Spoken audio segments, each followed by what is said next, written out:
3 ದಿನಗಳಿಂದ ಅತ್ಯಂತ ಯಶಸ್ವಿಯಾಗಿ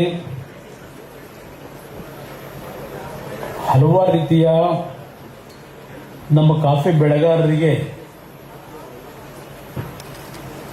ಯಾವ ರೀತಿಯಲ್ಲಿ ಇವತ್ತಿನ ಒಂದು ತಂತ್ರಜ್ಞಾನಗಳಲ್ಲಿ ಆರ್ಥಿಕವಾಗಿ ಸುಧಾರಣೆಯನ್ನ ತಾವುಗಳು ಹೊಂದತಕ್ಕಂಥ ರೀತಿಯಲ್ಲಿ ಕಾಫಿ ಬೆಳೆಯನ್ನು ಬೆಳೆಯಬೇಕು ಅಂತಕ್ಕಂಥ ಒಂದು ಪ್ರಮುಖವಾದಂಥ ಚರ್ಚೆಗಳು ಆಗಿದೆ. 3ನೇ ದಿನದ ಈ ಕಾರ್ಯಕ್ರಮದಲ್ಲಿ ಸಮಾರೋಪ ಸಮಾರಂಭದ ಈ ವೇದಿಕೆಯ ಸಭೆಯಲ್ಲಿ ಆಸೀನರಾಗಿರ್ತಕ್ಕಂಥ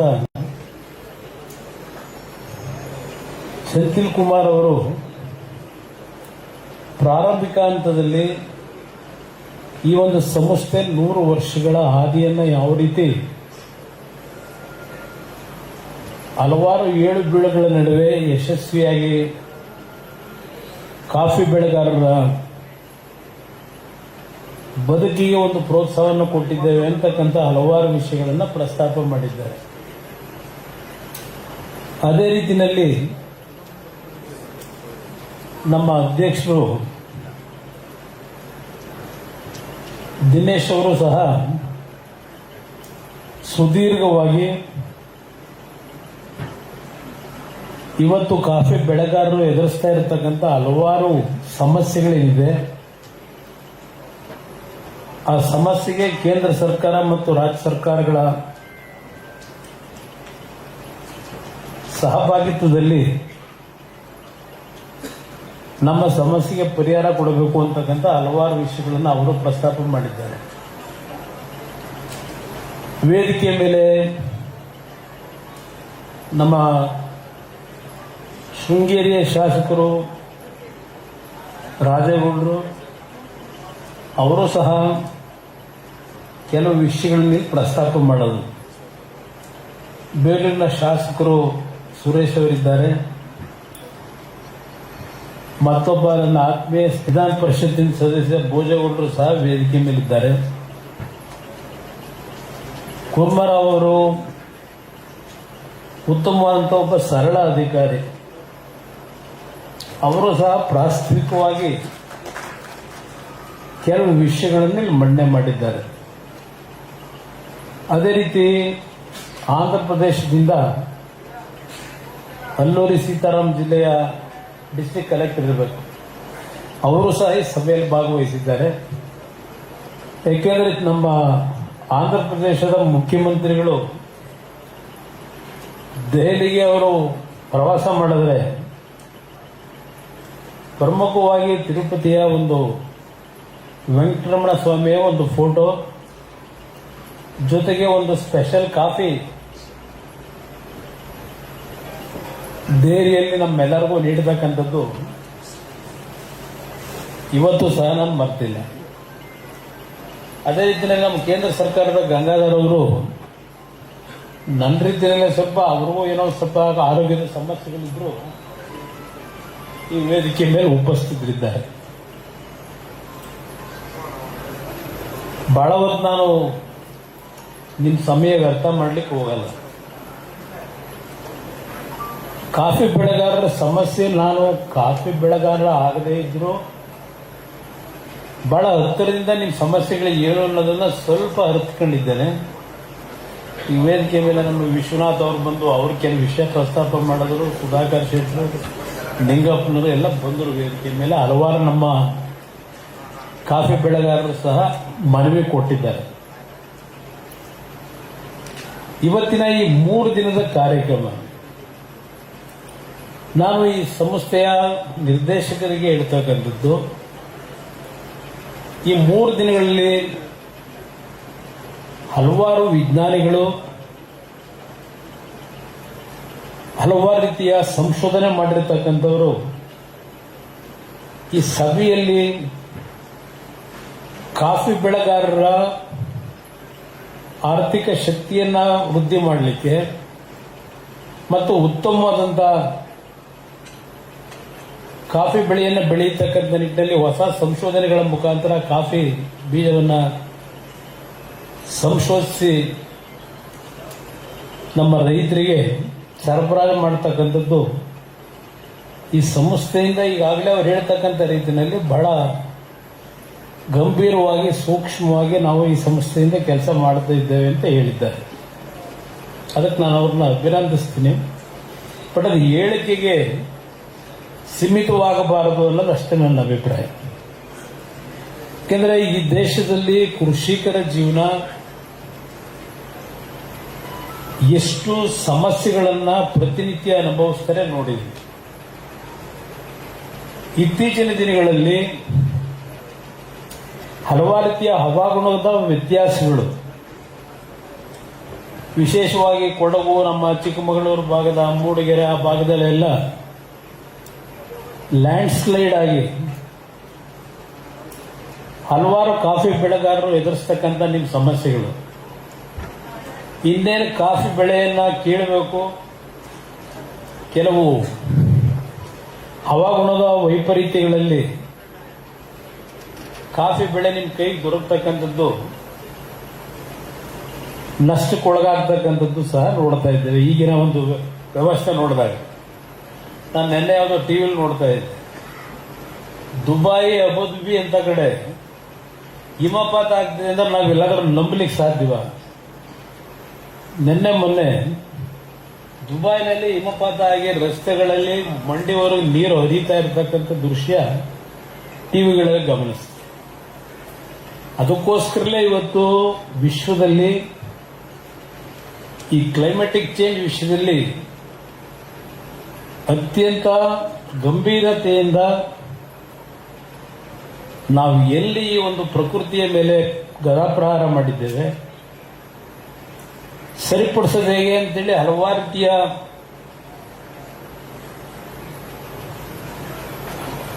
ಸಮಾವೇಶಗಳಲ್ಲಿ ನಡೀತಾ ಇದೆ. ಆದರೂ ಸಹ ನಾವು ಪ್ರತಿನಿತ್ಯ ಒಂದಲ್ಲ ಒಂದು ಕಷ್ಟಗಳನ್ನ ಅನುಭವಿಸ್ತಾ ಇದ್ದೇವೆ. ಇಲ್ಲಿ ನಮ್ಮ ಕಾಫಿ ಬೆಳೆಗಾರರಿಗೆ ಒಂದು ಕಾಲದಲ್ಲಿ ನೆಮ್ಮದಿಯಿಂದ ಇದ್ರೆ, ನನಗೆ ಈಗಲೂ ಒಂದು ನೆನಪಿಗೆ ಬರುತ್ತೆ. ನಾನು ಹಾಸನದ ಸೆಂಟ್ ಜೋಸೆಫ್ ಕಾಲೇಜ್ ಸ್ಕೂಲ್ನಲ್ಲಿ 8ನೇ ತರಗತಿ ಓದ್ತಾ ಇದ್ದೆ. ನಮ್ಮ ಸಕಲೇಶ್ಪುರ ಮತ್ತೆ ಚಿಕ್ಕಮಗಳೂರು ಭಾಗದ ಕಾಫಿ ಪ್ಲಾಂಟರ್ ಮಕ್ಕಳು ಅಲ್ಲಿ ಹಾಸ್ಟೆಲಲ್ಲಿ ಏನಿರ್ತಿದ್ರು, ಕಾಫಿ ಪ್ಲಾಂಟರ್ ಓನರ್ಗಳು ನೀವು ಬರ್ತಾ ಇದ್ದು ಅಲ್ಲಿ ಅವತ್ತಿನ ಒಂದು ಸನ್ನಿವೇಶಗಳು ನೋಡಿದಾಗ ಏನ್ ನೀವು ಬಹಳ ಸಂಪದ್ಭರಿತವಾಗಿ ಅತ್ಯಂತ ಉತ್ತಮವಾದಂತ ಬದುಕನ್ನು ನೀವು ಕಾಣ್ತಾ ಇದ್ದೀರಿ ಅಂತಕ್ಕಂಥ ನಂಬ್ರಮೆ ಆ ಕಾಲದಲ್ಲಿ. ಬಹುಶಃ 76-75 ಇಸ್ವಿ ಇರಬೇಕು. ಸುಳ್ಳಲ್ವಾ?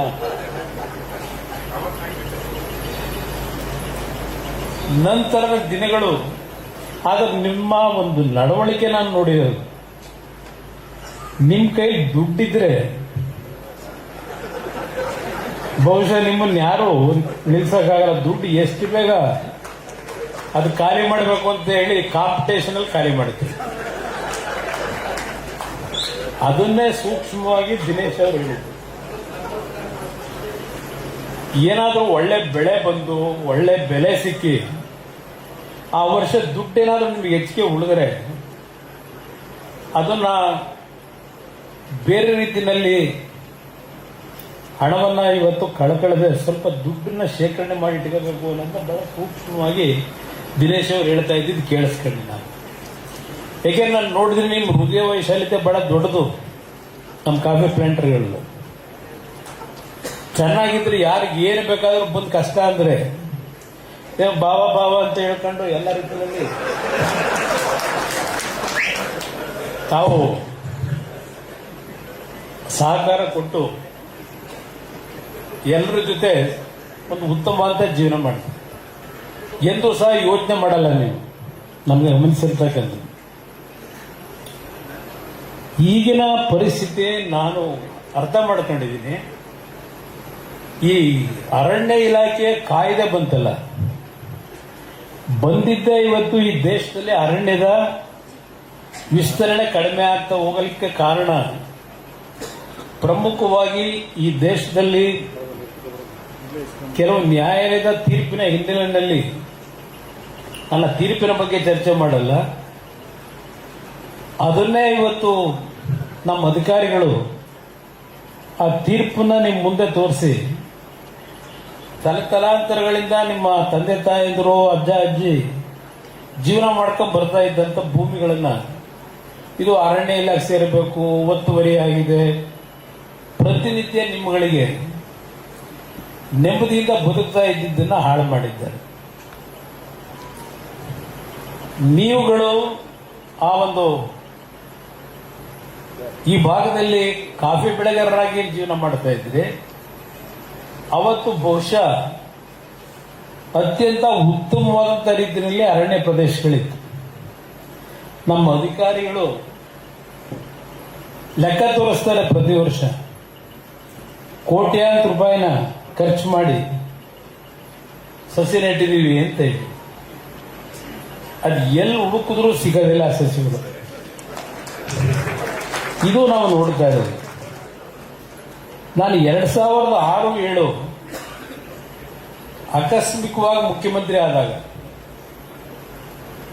ಜಾಮದಾರ್ ಅವರು ಕಂದಾಯ ಇಲಾಖೆಯ ಕಾರ್ಯದರ್ಶಿಗಳಿದ್ದರು. ಅರಣ್ಯ ಇಲಾಖೆಯ ಹಿರಿಯ ಅಧಿಕಾರಿಗಳು ಕಂದಾಯ ಇಲಾಖೆ ಅಧಿಕಾರಿಗಳ ನೇತೃತ್ವದಲ್ಲಿ ಒಂದು ಕಮಿಟಿ ಮಾಡಿದೆ. ಯಾವುದೇ ಕಾರಣಕ್ಕೂ ಈ ಕಾಯ್ದೆಯ ಹೆಸರಿನಲ್ಲಿ ನಮ್ಮ ಕೃಷಿಕರಿಗೆ ತೊಂದರೆ ಆಗಬಾರದು, ಇದಕ್ಕೊಂದು ಸೊಲ್ಯೂಷನ್ ಕಂಡುಹಿಡಿಬೇಕು ಅಂತ ಹೇಳೇ ಮಾಡಿದ್ದು ನಾನು. ಅದು ನಿಮ್ಮ ದುರಾದೃಷ್ಟವೋ ಈ ರಾಜ್ಯದ ಜನತೆ ದುರಾದೃಷ್ಟವೋ ಗೊತ್ತಿಲ್ಲ, ನನ್ನಂತೂ ದುರಾದೃಷ್ಟ ಅಲ್ಲ. ಅದು ದೇವರು ಕೊಟ್ಟಿರೋರು ಒಳ್ಳೆ ಕೆಲಸ ಮಾಡೋಣ ಅಂತ ಮಾಡಿದ್ದೆ. ಅದಕ್ಕಾರೆ 20 ತಿಂಗಳು ಹೋಯಿತು. ಅದು ಹೋದ ಮೇಲೆ ಮತ್ಯಾರು ಅದರ ಬಗ್ಗೆ ಗಂಭೀರವಾಗಿ ತಗೊಳ್ಳಿಲ್ಲ. ಇವತ್ತು ನಾನು ಹೇಳ್ತೇನೆ, ಭಗವಂತ ಏನಾದರೂ ನಾನು 2 ಬಾರಿ ಮುಖ್ಯಮಂತ್ರಿ ಆಗಿದ್ದು ಆಕಸ್ಮಿಕ, ಜನ ನನ್ನ ಮುಖ್ಯಮಂತ್ರಿ ಮಾಡಿರಲಿಲ್ಲ. ನಾನು ಗೆದ್ದಿದ್ದೆ 35 ಸೀಟು, 36 ಸೀಟು, 40 ಸೀಟು ನಮ್ಮ ಪಕ್ಷ. ಆ ಭಗವಂತನ ಇಚ್ಛೆ 2 ಬಾರಿ ಆಕಸ್ಮಿಕವಾಗಿ ಮುಖ್ಯಮಂತ್ರಿ ಆದೆ. ಹಲವಾರು ರೀತಿ ಜನಪರವಾದಂಥ ಕಾರ್ಯಕ್ರಮಗಳನ್ನು ಪ್ರಾಮಾಣಿಕವಾಗಿ ಮಾಡಿದ್ದೀನಿ. ರೈತರ ಸಾಲ ಮನ್ನಾ 2006-7ರಲ್ಲೂ ಮಾಡಿದೆ, 2018ರಲ್ಲೂ ಮಾಡಿದೆ. ಅದರಲ್ಲ ಹೇಳ್ತೀನಿ. 1991 ಇದರಲ್ಲಿ 89ರಲ್ಲಿ ದೇವೇಗೌಡರು 2 ಕಡೆನೂ ವಿಧಾನಸಭಾ ಕ್ಷೇತ್ರ ಒಳಗಿರಿಸಿಪುರ 2ರಲ್ಲಿ. 91ರಲ್ಲಿ ಪಾರ್ಲಿಮೆಂಟಿಗೆ ಮೊದಲನೇ ಬಾರಿ ಹೋದ್ರು. ಆ ಸಂದರ್ಭದಲ್ಲಿ ಐಕೆ ಗುಜ್ರಾಲ್ ಅವರನ್ನ ಈ ಮೈಸೂರಿನ ತಂಬಾಕು ಬೆಳೆಗಾರರ ಬಗ್ಗೆ ಮತ್ತೆ ನಮ್ಮ ಕಾಫಿ ಪ್ಲಾಂಟರ್ಗಳ ಸಮಸ್ಯೆಗಳ ಬಗ್ಗೆ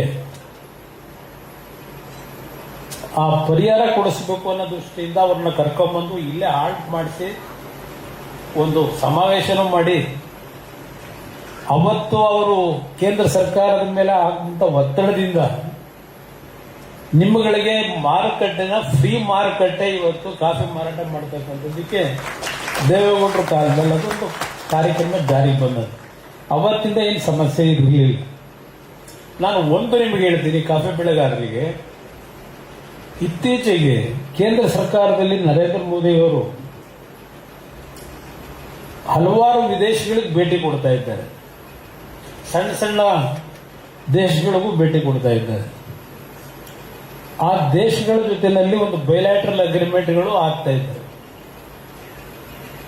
ನಮ್ಮ ದೇಶದಲ್ಲಿ ಬೆಳೆಯತಕ್ಕಂಥ ನಮ್ಮ ರೈತರ ಬೆಳೆ ಏನಿದೆ, ಕೆಲವು ದೇಶದಲ್ಲಿ ಯಾವುದೇ ರೀತಿಯ ತೆರಿಗೆಯನ್ನು ವಿಧಿಸದೆ ಫ್ರೀ ಟ್ರೇಡ್ ಅಗ್ರಿಮೆಂಟ್ ಅನ್ನ ಮಾಡತಕ್ಕಂಥ ನಿಟ್ಟಿನಲ್ಲಿ ಕೆಲವು ದೇಶಗಳ ಜೊತೆಯಲ್ಲಿ ಯಶಸ್ಸು ಕಂಡಿದ್ದಾರೆ ಪ್ರಧಾನಮಂತ್ರಿಗಳು.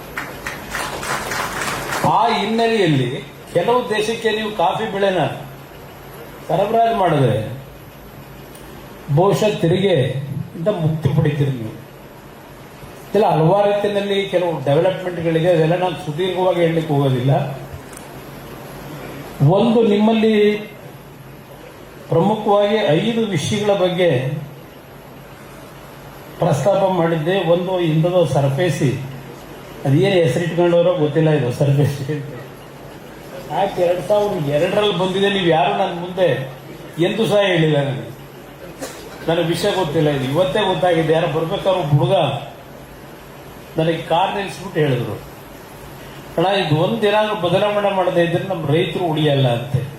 ಈಗ ನಮ್ಮ ರಾಜೇಗೌಡರು ಹೇಳಿದ್ರು, ಮೊದಲನೇ ಕಂತು ಕಟ್ತಾ ಇದ್ರೆ NP ಆದರೆ ನೋಟಿಸು, 2ನೇ ಕಂತು NP ಆದರೆ 3ನೇ ಕಂತು ನಿಮ್ಮ ನೋಟಿಸು ಇಲ್ಲ, ಏನೂ ಇಲ್ಲ, ಯಾವನಿಗೂ ಮಾರಾಟ ಮಾಡಿ ನಿಮ್ಮ ಆಸ್ತಿನ ನಿಮ್ಮನ್ನು ಬೀದಿಗೆ ತಂದು ನಿಲ್ಲಿಸ್ತಕ್ಕಂಥ ಇದು ಕೆಟ್ಟ ಒಂದು ಆಕ್ಟ್ ಅಂತಕ್ಕಂಥದ್ದನ್ನ ಈಗೇನು ನನ್ನ ಗಮನ ಹೇಳ್ತಿದ್ದಾರೆ. ನಾನು ದಿನೇಶ್ ಅವ್ರಿಗೆ ಹೇಳ್ತೀನಿ, ನೀವೊಂದು ಟೀಮು ದೆಹಲಿಗೆ ಬಂದರೆ ಇದಕ್ಕೆ ಏನಾದರೂ ಪರಿಹಾರ ಕಂಡುಹಿಡಿಯಲಿಕ್ಕೆ ಸಾಧ್ಯವಾಗ್ತಕ್ಕಂಥದ್ದು ಪ್ರಾಮಾಣಿಕವಾಗಿ ನಾನು ಪ್ರಯತ್ನ ಪಡ್ತೀನಿ. ಹೆದರಬೇಕಾಗಿಲ್ಲ. ಈಗ ಹಲವಾರು ದೊಡ್ಡ ದೊಡ್ಡ ಕೈಗಾರಿಕೋದ್ಯಮಗಳು ಈಗ ನಮ್ಮ ಇಲಾಖೆ ಅದೇ ಕೆಲವು PLI ಸ್ಕೀಮ್ಗಳಿವೆ. ಸಬ್ಸಿಡಿ ರೂಪದಲ್ಲಿ 100 ಕೋಟಿ ಕೊಡ್ತೀವಿ ಆಟೋಮೊಬೈಲ್ ಇಂಡಸ್ಟ್ರಿನಲ್ಲಿ. ನಿಮಗೇನು ಕೊಡ್ತಾ ಇದೀವಿ ನಾವು? ನೀವು ಫಾರಿನ್ ಎಕ್ಸ್ಚೇಂಜು ಬಹುಶಃ 1.5 ಕೋಟಿ 1.5 ಲಕ್ಷ ಬಿಲಿಯನ್ ಇರಬೇಕು. ಎಷ್ಟಿದೆ ಎಕ್ಸ್ಪೋರ್ಟ್ ಆಗ್ತಿರೋದು 16,000 ಕೋಟಿ. ನೀವು ಫಾರಿನ್ ಎಕ್ಸ್ಚೇಂಜು ನಮ್ಮ ದೇಶದ ಖಜಾನೆಗೆ ನೀವು ಎಷ್ಟು ಮುಗಿಸ್ತಾ ಇದ್ದೀರಿ? ಇದೊಂದು 3% ಇಂಟ್ರೆಸ್ಟ್ಗೆ ಲೋನ್ ಕೊಡಿ ಅಂತಕ್ಕಂಥದ್ದು ನಿಮ್ಮದು ಇನ್ನೊಂದು ಬೇಡಿಕೆ ಇದೆ. ಬಹುಶಃ ರಾಜ್ಯ ಸರ್ಕಾರ ಇವತ್ತೇನು ನನ್ನ ಕೈಲಿದ್ದಿದ್ರೆ ನಾನು ಅಲ್ಲಿವರೆಗೂ ಕಾಯ್ತಾನೆ ಇರಲಿಲ್ಲ. ಕೇಂದ್ರ ಸರ್ಕಾರ ತೀರ್ಮಾನದವರಿಗೆ ನೀವು ಇಲ್ಲೇ 3% ಕೊಟ್ಬಿಡುವೆ. ನಾನು ದುಡ್ಡಿಗೆ ಸಮಸ್ಯೆ ಇಲ್ಲ ಈ ದೇಶದಲ್ಲಿ, ಇರಾಕ್ದೆ ದುಡ್ಡು ಯಥೇಚ್ಛವಾಗಿ ಈ ದೇಶದ ಈ ನಾಡಿನ ಜನತೆ ನೀವು ಖಜಾನೆ ತುಂಬಿಸ್ತಕ್ಕಂಥದ್ರಲ್ಲಿ ಯಾವುದೇ ರೀತಿಯ ಸ್ವಾರ್ಥ ಇಲ್ಲದೆ ಈ ದೇಶದ ಸಂಪತ್ತನ್ನು ಉಳಿಸಿರತಕ್ಕಂಥವ್ರು ನೀವುಗಳು ಅನ್ನೋದು ನನ್ನ ನಂಬಿಕೆ. ಅದರಲ್ಲಿ 2ನೇ ಮಾತಿಲ್ಲ. ಅದರಿಂದ ಈ 3% ಅದ್ರ ಬಗ್ಗೆನೂ ನಾನು ನಿಮ್ಮ ಜೊತೆಲಿದ್ದೇನೆ. ಇದನ್ನ ಕಾರ್ಯರೂಪಕ್ಕೆ ತರ್ತಕ್ಕಂಥ ನಿಟ್ಟಿನಲ್ಲಿ ನಿಮ್ಮ ಜೊತೆಲಿದ್ದೇನೆ. ಇದ್ರ ಬಗ್ಗೆನೂ ಕೇಂದ್ರ ಸರ್ಕಾರದಲ್ಲಿ ನಿರ್ಮಲಾ ಸೀತಾರಾಮನ್ ಅವರನ್ನ ಒಂದು ಭೇಟಿಗೆ ಸಮ್ಮೇಳನಕ್ಕೆ ಇದು ಮಾಡ್ತೀನಿ. ನೀವೆಲ್ಲ ಒಂದು 8 ಜನ ಬಂದರೆ ಇದ್ರ ಬಗ್ಗೆನೂ ಚರ್ಚೆ ಮಾಡಿ ಸೆಪರೇಟ್ ಮಾಡೋಣ ಅಂತಕ್ಕಂಥದ್ದು ಒಂದು ಹೇಳ್ತೀನಿ. ಅದರ ಜೊತೆಗೆ ಈ ವನ್ಯಜೀವಿಗಳು ಮತ್ತು ಮಾನವನ ನಡುವೆ ನಡೀತಾ ಇರತಕ್ಕಂಥ ಈ ಸಂಘರ್ಷ ಇದೆ. ರಾಜಗೌಡರು ಹೇಳಿದಂಗೆ 20 ಲಕ್ಷವೋ 15 ಲಕ್ಷವೋ ಕೊಡೋದ್ರಿಂದ ಜೀವ ವಾಪಸ್ ತರಕ್ಕಾಗಲ್ಲ. ಈ ಜೀವ ಉಳಿಸೋದು ಹೇಗೆ ಅನ್ನೋದು ನೋಡ್ಬೇಕಲ್ಲ. ನಾನು ಈ ರೈಲ್ವೆ ಗರ್ಡರ್ಸ್ ಏನಿದೆ ಅದನ್ನ ಇಡೀ ರಾಜ್ಯದಲ್ಲಿ ನಮ್ಮ ಕಾಡು ಪ್ರದೇಶ ಎಲ್ಲಿದೆ ಆನೆಗಳು ಒಳಗಡೆ ಬರದೇ ಇರತಕ್ಕಂಥ ರೀತಿಯಲ್ಲಿ ಮಾಡಬೇಕು ಅಂತಕ್ಕಂಥದ್ದಕ್ಕೆ ಒಂದು ಚಾಲನೆ ಕೊಟ್ಟೆ. ಪ್ರಾರಂಭನೂ ಆಯ್ತು ಹಲವಾರು ಕಡೆ. ಬಟ್ ಅದು ನಾನು ಹೋದ್ಮೇಲೆ ಮತ್ತೆ ಅಲ್ಲಿಗೆ ನಿಲ್ಲಿಸ್ಬಿಟ್ಟವ್ರೆ. ಕೇಂದ್ರ ಸರ್ಕಾರದಲ್ಲೂ ದುಡ್ಡಿದೆ. ನಮ್ಮ ಅರಣ್ಯ ಇಲಾಖೆ ಮಂತ್ರಿಗಳಿಗೆ ಮನವಿ ಮಾಡಿದ್ದೀನಿ 2-3 ಸಲ. ಇದು ಪ್ರಮುಖವಾಗಿ ಆಗಬೇಕಾಗಿರೋದು. ಏಕೆಂದ್ರೆ ಇವತ್ತು ನೀವು ಮನೆಯಿಂದ ಹೊರಗೆ ನೆಮ್ಮದಿಯಿಂದ ಹೋಗಕ್ಕೆ ಸಾಧ್ಯವೇ ಇಲ್ಲ. ಮತ್ತೆ ಜೀವ ಉಳಿತದೋ ಇಲ್ವಪ್ಪ ಅಂತಕ್ಕಂಥ ಒಂದು ಭಯದಲ್ಲೇ ನೀವು ಓಡಾಡಬೇಕಾದಂಥ ಪರಿಸ್ಥಿತಿಯಲ್ಲಿ ಇವತ್ತು ನಾವು ನಿಮ್ಮನ್ನು ಇಟ್ಟಿದ್ದೀವಿ. ಅದರಿಂದ ಈ ವಿಷಯದಲ್ಲಿ ಎಲ್ಲ ರೀತಿಯಲ್ಲೂ ಒಂದು ಮಾನವರ ರಕ್ಷಣೆಯನ್ನು ಮಾಡತಕ್ಕಂಥ ನಿಟ್ಟಿನಲ್ಲಿ ವೈಜ್ಞಾನಿಕವಾಗಿ ನಾವು ಏನು ಮಾಡಬೇಕು ಅದನ್ನು ಮಾಡ್ತಕ್ಕಂಥ ನಿಟ್ಟಿನಲ್ಲಿ ನಿಮಗೆ ಸಹಕಾರ ಕೊಡ್ತೇವೆ ಅಂತಕ್ಕಂಥ ಒಂದು ಮಾತು ಪ್ರಾಮಾಣಿಕವಾಗಿ, ಸುಮ್ಮನೆ ಇಲ್ಲಿ ಭರವಸೆ ಕೊಟ್ಟು ಹೋಗೋದಲ್ಲ, ಪ್ರಾಮಾಣಿಕವಾಗಿ ಮಾಡ್ತೀವಿ ಅಂತಕ್ಕಂಥದ್ದನ್ನು ಹೇಳಿ. ಇನ್ನು ದಿನೇಶ್ ಅವರೊಂದು ಮಾತು, ಇಲ್ಲೆಲ್ಲಾದರೂ ಹಾಸನದಲ್ಲೋ ಎಲ್ಲಾದ್ರೂ ಫರ್ಟಿಲೈಸರ್ ಫ್ಯಾಕ್ಟ್ರಿ ಗೊತ್ತಾಯ್ತು. ಮ್ಯಾನುಫ್ಯಾಕ್ಚರಿಂಗ್ ಯೂನಿಟ್ ಒಂದು ಸ್ಟಾರ್ಟ್ ಮಾಡಬೇಕು ಅಂತಕ್ಕಂಥದ್ದು. ಅದ್ರ ಬಗ್ಗೆನೂ ನಮ್ಮ ಕೇಂದ್ರ ಸಚಿವರು ನಡ್ಡಾ ಅವರನ್ನ ಭೇಟಿ ಮಾಡೋಣ. ಎಷ್ಟರ ಮಟ್ಟಿಗೆ ಅದು ಮಾಡಲಿಕ್ಕೆ ಅವಕಾಶ ಇದೆ ಚರ್ಚೆ ಮಾಡೋಣ ಅಂತ ಅವ್ರ ಸಾಧ್ಯ ಆದರೆ ಬಹುಶಃ ಮಾಡಲಿಕ್ಕೆ ಅವಕಾಶ ಇದ್ರೆ ಅದರಲ್ಲೂ ನಾನು ನಿಮ್ಮನ್ನು ಕರ್ಕೊಂಡೋಗಿ ಚರ್ಚೆ ಮಾಡ್ತೀನಿ ಅಂತಕ್ಕಂಥ ಮಾತು ಹೇಳಿ. ಇನ್ನೊಂದು ಈ ಎನ್ಕ್ರೋಚ್ಮೆಂಟ್ ಇದೆಯಲ್ಲ ಫಾರೆಸ್ಟ್ ಆಕ್ಟ್, ಒಂದು 2 ವರ್ಷ ಸಮಾಧಾನವಾಗಿದೆ. ಎಷ್ಟು ವರ್ಷದಿಂದ ನೀವು ಓದಾಡ್ತಾ ಇದ್ದೀರಿ? ಈಗ ಹಲವಾರು ವರ್ಷಗಳಿಂದ ನಮ್ಮ ಅರಣ್ಯ ಇಲಾಖೆ ಅಧಿಕಾರಿಗಳು ನಿಮಗೆ ತೊಂದರೆ ಕೊಡ್ತಾ ಇರೋದು ಗೊತ್ತಿದೆ. ನಾನೇ 2 ಬಾರಿ ಬಂದು ನಮ್ಮ ಕಳಸ ಭಾಗದಲ್ಲಿ, ಆಮೇಲೆ ಇನ್ನೊಂದು ಭಾಗ ರೈತರು ಉಳಿಸ್ಕೊಟ್ಟೆ, ಅವ್ರನ್ನ ಒಕ್ಕಲೆಬ್ಬಿಸ್ತಾ ಇದ್ದಾರೆ. ಇದಕ್ಕೆ ಒಂದು ಸೊಲ್ಯೂಷನ್ನು ಕೋರ್ಟ್ನ ವ್ಯಾಪ್ತಿ ಒಳಗೆ ಇವತ್ತೇನು ತೀರ್ಪುಗಳಾಗಿದೆ. ಯಾಕೆಂದ್ರೆ ನಾವು ಅದನ್ನು ಹೊರತುಪಡಿಸಿ ಮಾಡೋಕ್ಕಾಗಲ್ಲ. ಸರ್ಕಾರಗಳ ಕೈಲಿ ಈ ಕಾನೂನಲ್ಲಿ ಮಾಡೋಕ್ಕಾಗಲ್ಲ. ಕೋರ್ಟ್ನ ಕನ್ವಿನ್ಸ್ ಮಾಡಬೇಕು ನಾವು. ಕ್ಯಾಬಿನೆಟಲ್ಲಿ ಕೆಲವು ತೀರ್ಮಾನಗಳು ಆಗಬೇಕಾಗ್ತದೆ. ಆ ನಿಟ್ಟಿನಲ್ಲಿ ಒಂದು 2 ವರ್ಷ ನನಗೆ ಒಂದು ನಂಬಿಕೆ ಇದೆ. ಭಗವಂತ 5ನೇ ಬಾರಿ ನನಗೆ ಜೀವ ಉಳಿಸಿದ್ದಾನೆ. 5ನೇ ಬಾರಿ ಬಹುಶಃ ಭೂಮಿ ಮೇಲೆ ನನಗಾದಂಥ ಒಂದು ದೇಹದ ಮೇಲೆ ಆ ಪರಿಣಾಮ ಇದೆಯಲ್ಲ, ಭಗವಂತ ಉಳಿಸಿರೋದು ನನಗೆ. ಭಗವಂತ ಯಾಕೆ ಉಳಿಸ್ತಾ ಅಂತ ಬಹಳ ಸಾರಿ ಯೋಚನೆ ಮಾಡ್ತೀನಿ ನಾನು. ಯಾತಕ್ಕೆ ನಾನು ಉಳಿಸಿದ್ದಾನೆ ಅಂತ ಇದೆಲ್ಲ ನನಗೆ ಯೋಚನೆ ಮಾಡಿದಾಗ ಏನೋ ನನ್ನಿಂದ ಈ ಒಂದು ಸಮಾಜದಲ್ಲಿ ಸಂಕಷ್ಟದಲ್ಲಿ ಇರ್ತಕ್ಕಂಥವ್ರಿಗೆ ನನ್ನಿಂದ ಒಂದು 4 ಒಳ್ಳೆ ಕೆಲಸ ಆಗಬೇಕು ಅನ್ನೋದಕ್ಕೆ ಈ ಜೀವ ಉಳಿಸಿದ್ದಾರೆ ಅನ್ನೋದು ನನ್ನ ಅಭಿಪ್ರಾಯ. ಆ ಹಿನ್ನೆಲೆಯಲ್ಲಿ ನಾನು ಎಂದೂ ಸಹ ಮುಖ್ಯಮಂತ್ರಿ ಆಗಬೇಕು ಅಂತ ದೇವಸ್ಥಾನಕ್ಕೆ ಹೋಗ್ಬಿಟ್ಟು ಕೈ ಮುಗಿದಿಲ್ಲ. ಯಾರು ದೇವಸ್ಥಾನಕ್ಕೆ ನಮ್ಮ ಅಭಿಮಾನಿಗಳನ್ನ ಕರ್ಕೊಂಡು ಹೋದ್ರೆ ದೇವರ ನನ್ನಿಂದ ಒಂದು 4 ಜನಕ್ಕೆ ಒಳ್ಳೆ ಕೆಲಸ ಮಾಡಿಸಪ್ಪ ಅಂತಿದೆ. ಇಲ್ಲಿವರೆಗೂ ನಾನು ಕೇಳ್ತಾ ಇದ್ದಿದ್ದು, ದೇವಸ್ಥಾನಕ್ಕೆ ಹೋದ್ರೆ ನಮ್ಮ ತಂದೆ ತಾಯಿ ಇಬ್ಬರನ್ನ ಏನಾದರೂ ಮಾಡಿ ಅವ್ರ ಆರೋಗ್ಯ ಸರಿಪಡಿಸಿ ಶತಾಯುಷ್ಯ ಮಾಡ್ಬಿಡಪ್ಪ ಅವರಿಬ್ಬರನ್ನ ಅಂತ ಕೇಳ್ತಿದ್ದೆ. ಈಗ ನನ್ನ ಆರೋಗ್ಯನ ಸರಿಪಡಿಸಪ್ಪ ಅಂತ ಕೇಳೋ ಪರಿಸ್ಥಿತಿ ಬಂದ್ಬಿಟ್ಟಿದೆ ದೇವರ. ಇಷ್ಟೇ ನನಗಿರೋದು. ಒಂದು ನಿಮಗೆ ಮಾತು ಕೊಡ್ತೀನಿ, ಆಕಸ್ಮಿಕವಾಗಿ ಹುಟ್ಟಿದ್ದೇವೆ ಭೂಮಿ ಮೇಲೆ. ನಾವು ಮತ್ತೆ ಈ ಭೂಮಿಗೆ ಹೋಗೋದಕ್ಕಿಂತ ಮುಂಚೆ ಈ ಸಮಸ್ಯೆಗಳು ಏನಿದೆ ನೀವು ಎದುರಿಸ್ತಾ ಇರ್ತಕ್ಕಂಥದ್ದು, ಈ ಸಮಸ್ಯೆಗಳಿಗೆ ಪರಿಹಾರ ತರತಕ್ಕಂಥದ್ದಕ್ಕೆ ಅದು 1 ವರ್ಷ 2 ವರ್ಷದ ಸರ್ಕಾರದಲ್ಲಿ ಆಗಲ್ಲ. 5 ವರ್ಷದ ಸರ್ಕಾರ ಇದ್ರೆ ನನಗೆ ನನ್ನದೇ ಆದಂಥ ಕೆಲವು ಅನುಭವ ಏನು. 2 ಬಾರಿ ಮುಖ್ಯಮಂತ್ರಿ ಆಗಿದ್ದೀನಿ. ನನ್ನ ರೈತರು ಕೈ ಒಡ್ಡದೆ ನಮ್ಮ ಕಾಫಿ ಬೆಳೆಗಾರಕ್ಕೆ ಒಂದು ಕಡೆ ಇರಲಿ, ಅಲ್ಲಿ ಬೇರೆ ಕಡೆ ನೋಡ್ತಾ ಇದೀವಲ್ಲ, ಮೆಕ್ಕೆಜೋಳ ಬೆಳೆಯೋನು, ತೊಗರಿ ಬೆಳೆಯೋನು, ಉದ್ದು ಬೆಳೆಯೋನು ಕಥೆಯೆಲ್ಲ ನೋಡ್ತಾ ಇದೀವಿ.